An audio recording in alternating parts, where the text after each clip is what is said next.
Medical notes this week. A new invention helps researchers study the body's chemistry. This innovation, called NeuroString, is a small implant that measures brain and gut health.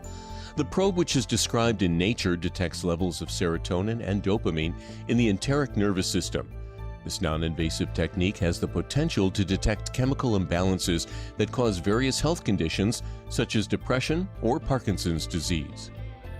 Spray-on coating could eventually replace plastic wrap. A study found in Nature Food describes the biodegradable plant-based material. It's spun from a heating device and can be shrink-wrapped over foods of various shapes and sizes.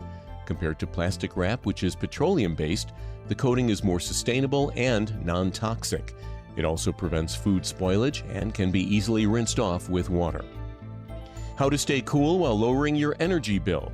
Passive cooling consists of techniques that focus on reducing heat gain and increasing heat loss.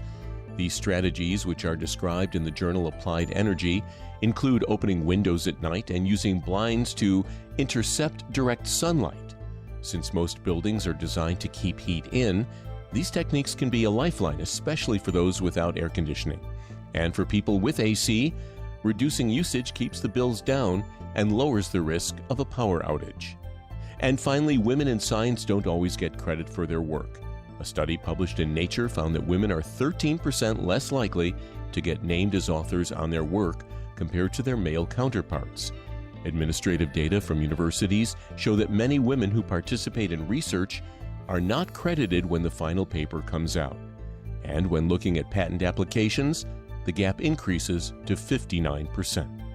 And that's Medical Notes this week.